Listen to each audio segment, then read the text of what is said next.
সুনামগঞ্জের দোয়ারা বাজারে এক গৃহবধূর বাড়িতে রাতের আধারে সংঘবদ্ধ হামলা এবং স্থাপনা ভাঙচুরের অভিযোগ উঠেছে। স্থানীয়রা জানাচ্ছেন, পাইকপাড়া গ্রামে একদল দেশীয় অস্ত্রধারী লোক বসতবাড়িতে ঢুকে ব্যাপক ভাঙচুর চালায়।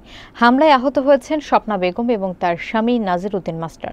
ঘটনাস্থলে বৈদ্যুতিক সংযোগ বিচ্ছিন্ন থাকায় আতঙ্ক আরও বাড়ে বলে জানিয়েছেন প্রতিবেশীরা। বিস্তারিত দেখুন ডেস্ক রিপোর্টে। সুনামগঞ্জের দোয়ারা বাজার উপজেলার বাংলাবাজার ইউনিয়নের পাইকপাড়া গ্রামে এক গৃহবধূর বসতবাড়িতে বুধবার রাতে সংঘবদ্ধ হামলার ঘটনা ঘটে বলে অভিযোগ পাওয়া গেছে। ভুক্তভোগী স্বপ্না বেগম জানান, রাত 10:30টার দিকে প্রতিবেশী এবং আত্মীয় সহ প্রায় এক দল লোক পরিকল্পিতভাবে তাদের বাড়িতে প্রবেশ করে ভাঙচুর শুরু করে।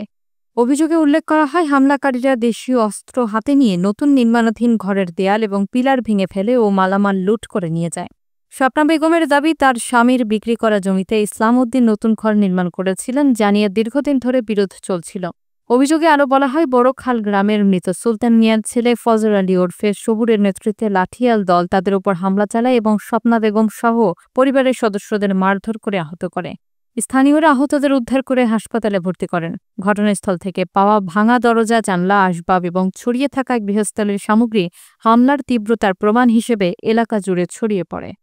দোয়ারাবাজার থানার ওসি জাহিদুল হক জানান, লিখিত অভিযোগ গ্রহণ করা হয়েছে, তদন্ত শেষে প্রয়োজনীয় ব্যবস্থা নেওয়া হবে। স্থানীয়দের আশঙ্কা, দোষীদের গ্রেফতার না হলে এলাকায় উত্তেজনা আরও বাড়তে পারে।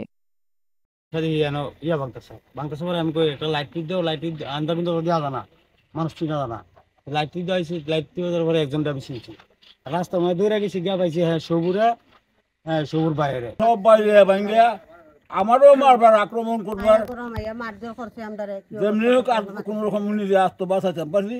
এরা তো হেভি লোক, তারা তো সবকিছু আইসে রেডি হইয়া যে মার ডাঙ্গা করবে, তারা ফিরাইব, এরকম আমরা তো সাহস করতাম পারছি না এদের সাথে। তাদের প্রস্তুতি দীক্ষা তবু তো আমার কাছে কোনো সময় কিছু দাবি করে না, এ তো কোর্টে মামলা করে খালি এসবু তো এই এলাকার কারো কাছে কোনোদিন কোনো দাবি করছে না, কোনো বিচার আচার রাখছে না। কিন্তু একটা দলিল লয়ে গেল কোর্টে মামলা করে না, হ্যাঁ কোন সময় কোর্টে মামলা পাইছে না, মামলা আমি পাইছি স্থানীয় ভাবে বিচারে আমি পাইছি। আমিও বৈধ মালিক, আমার রেকর্ডিও দেখা কাগজপত্র দলিল টলিল সব আছে, আমার নামের পর্চা রেকর্ড সব আমার, নকশা পর্চা সব আমার।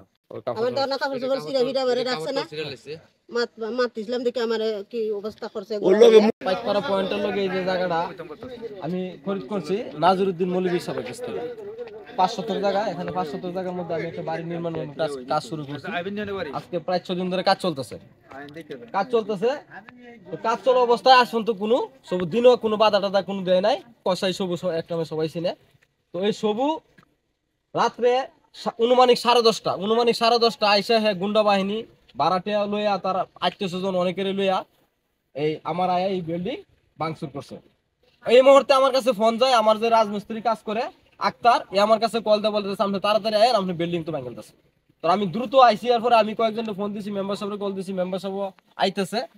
তো এখানের এই পাইকপাড়া এলাকার শব্দ শুনে অনেক মুরব্বীরা, অনেক মহিলা মানুষটা আইসে, তারাও বাধা দিতে চাইছে, তারাও মারপিট করার লাগি আক্রমণ করছে, তারাও মারপিট করতো। তারা জানে বই আর কিছু, আর অনেক মহিলারা কিছু কইছে না।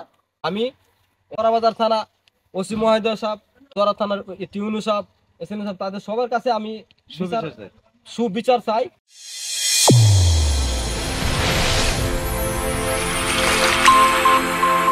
চ্যানেল A1 হৃদয়ের স্পন্দন।